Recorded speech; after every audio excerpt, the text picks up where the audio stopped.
I'm actually going to have to pause the music here as well. Let's introduce the teams. On the left side, we see Team Love, aka Wir müssen Liebe machen. And Phelox is playing as Lieutenant Morales, long time no see, buddy. Nick on the fall stats, Snow on the Turiel, Raid Boss on Jimmy, and Chris Plosion going for my man, Mr. Artanis. Whereas on the right-hand side, in the red trunks, it is going to be Team Liquid. And starting off in the mid lane, we have Chris on the Lee Mig, Shad on the Illidan this time. Gerd is playing that Rhaegar, the new player, Athera Angel, coming in on that Muradin. And in the mid lane now, we see Sport Billy on Tyrande. But yeah, we see a swap out of a LoL for Athera Angel here. But LoL was the main assassin. That's Bruiser player, but we see Shad moving on to the Illidan this time with Athera Angel, picking up a bit of the tank role. What happened to BKB here? I think we have 2 new players. Oh yeah, we do.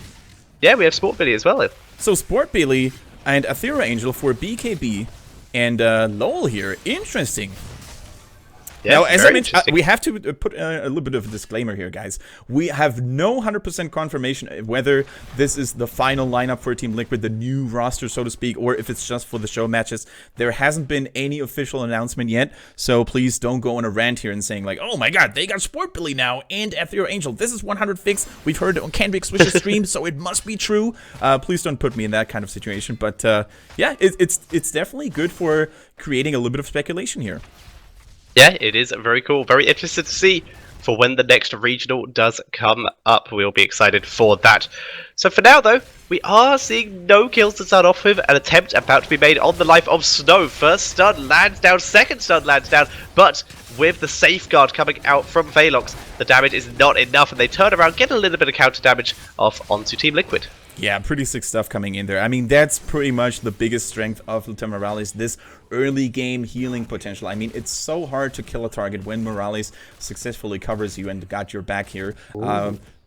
We see a little bit of a fight going on here in the middle, and Team Liquid, they're going for both temples. At least they're trying to contest the top one as well. Chris Plosion here on the Artanis. Of course, he's the main frontliner next to Tyrael. Let's see how well that's going to go. Raid Boss, a little bit of trouble here.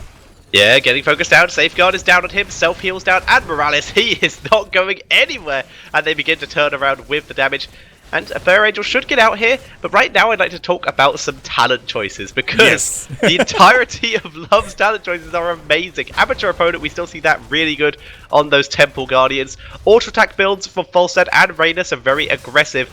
Morales, once again, with just self-protection. But Tyrael, protection in depth. Meaning that when he dies, after he explodes with what would be on the enemy team, if any of his allies are caught in that, they gain a shield for 50% of their health, and their Angel dropping low, he jumps out, and Shad not able to pick up the kill there. But yeah, that shield's going to be huge, especially on Artanis, if those two end up fighting together, and of course, on the auto attackers to give them much more time to do their damage. Yeah, and I mean, if my memory doesn't cheat on me here, I think we've seen it in Korea every now and then. Yeah, once, but it was like twice in total. Yeah, but it was definitely not popularized in the Western hemispheres.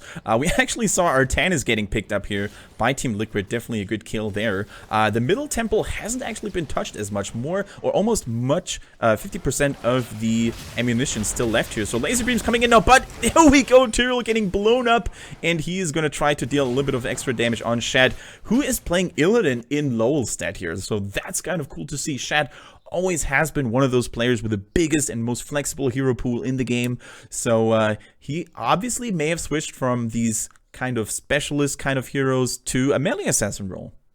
Yeah, so, which will be cool. He does, the Vikings were banned out as well. There's potential he could have been playing on those if they'd been given the opportunity. So, looks like maybe Liquid, if this is their final lineup, going for a lot of the flexibility that a lot of the other teams have been running, where a lot of players who can play many different roles and rotate around depending on who's better on the hero. So, while we're paused, let's have another quick look at the talents. Artanis, moving into the shield battery. Very good for soloing mercenary camp, soloing bosses.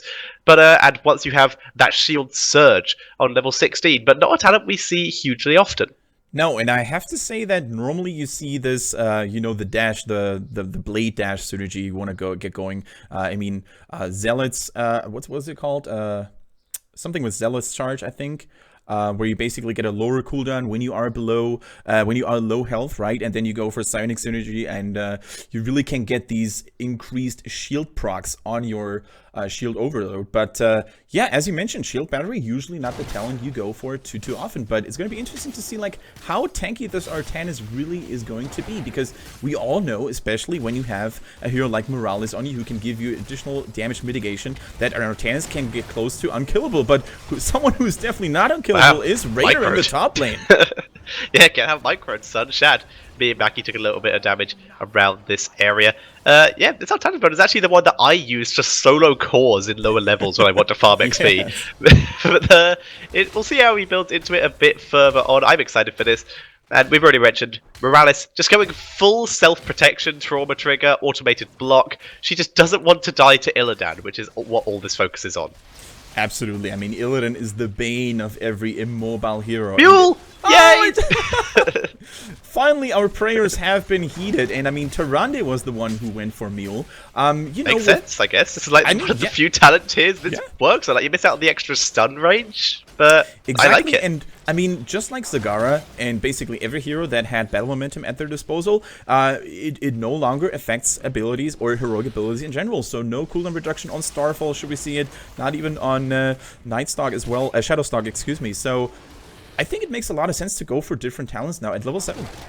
Yeah, like usually we have just been seeing, like we said, the stun range or battle momentum or even the healing ward every now and again. But healing, they already have 2 supports. They don't need a little bit more. The stun range is nice, but Muradin's they already seem to have the Marauder combo down pretty nicely.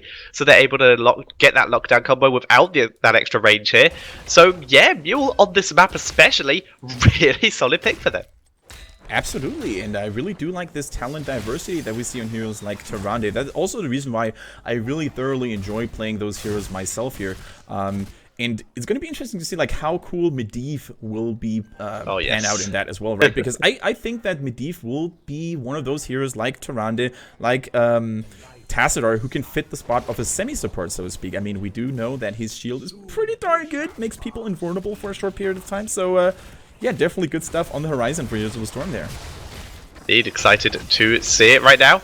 Tyrael taking a bit of damage, able to teleport out. He took searing attacks on his level 7 and retribution, so very damage focused here. I think the idea is he goes in, does damage, dies, and shields his team here. So we'll see if that is what comes into effect. And Artanis with follow through. This is just my backdoor core build.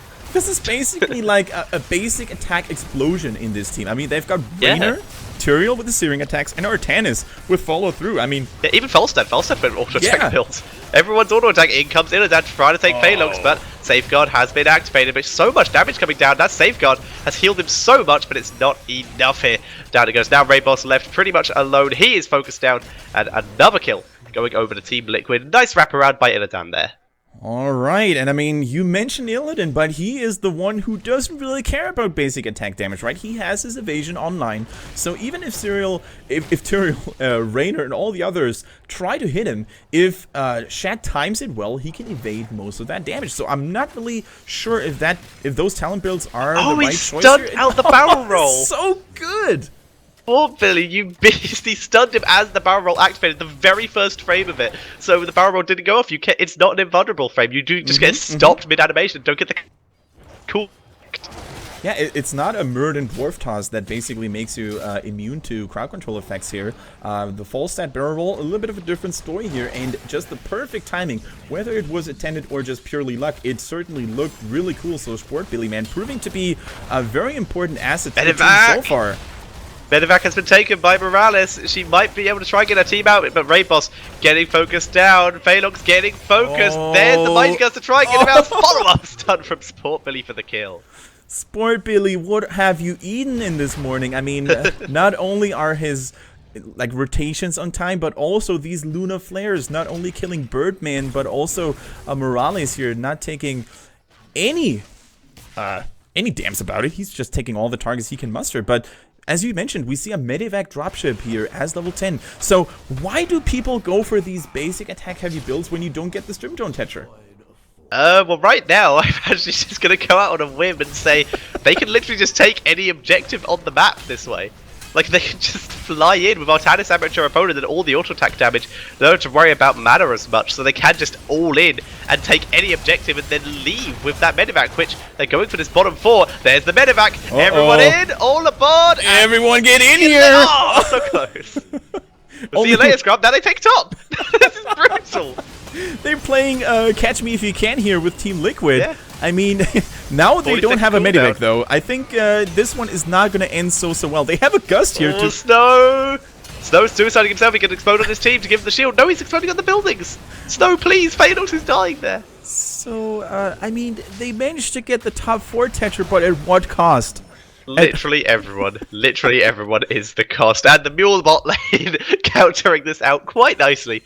Gonna heal that up. And now Team Liquid in a great position to start taking these objectives. Yeah, I mean, they also chose a pretty bad moment to give Team Liquid an almost entire team wipe, right? Because not even is the boss available, but they also have 2 temples that they can successfully contest. And I mean, now they have almost a 2-level lead here on Wir müssen Liebe machen, aka Team Love. So, yeah, I'm not exactly sure if their sort of cheese backdoor strategy is going to work. Here we go, another medevac, boys. Keep? Are you serious?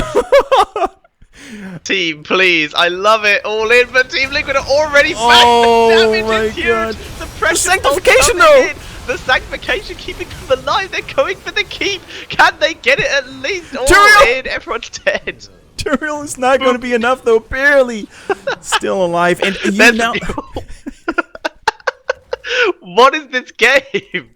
I mean, you now know who the MVP is in this game. It's not Sport Billy, it's not Ethereal Angel, it's not, I don't know, who you want to name, but it is definitely this tiny little yellow robot. I mean, the Mule is saving them the keep here, and you have to question whether this kamikaze backdoor strategy from Team Love is going to work. I mean, we've seen something similar with a global team presence comp, you know, with Abathur, Zagara, Falstad, ETC, I think, was in it, and Brightwing. Yeah. I think that was it, you know, with Stage Dive and all the other shenanigans. I'm not sure if that team, whoever it was back then, actually succeeded. Are they going to try base race? Is that going to be a base race, guys? They're base racing. I think it is going to be one. This game, Snow's going Snow, back. No, Snow's going all in. They're going all in. They haven't even killed the keep yet. The boss is They only have Falstad left in the base, though, with a Mighty Gust potentially. Dead. Mighty Gust, does he have Mighty Gust up to try and delay this? Core is going down, keeps dead, base racing onto the core. There's the Mule, which will delay this out 62 to 100. Falstad doing everything he can to delay, but that is not going to be enough. That is GG, and Team Liquid takes the game. What did we watch? We just watched something that people should not imitate at home. I could see this working against some teams that aren't Liquid, but that was just mental. I like that. That was fun. I mean, you have to give credits and props to Team Love for trying something out of the ordinary, for trying something really cheesy. And I mean, they probably knew that in a regular game, it would be very hard for them to actually take down Team Liquid. So they tried to go for something out of the ordinary, and the cheesiest thing I've seen since for ages. That was awesome. Beautiful. Yeah, out of the ordinary is definitely a thing. And, well, they did take down the keep super quickly and move on to the core. Like, if Liquid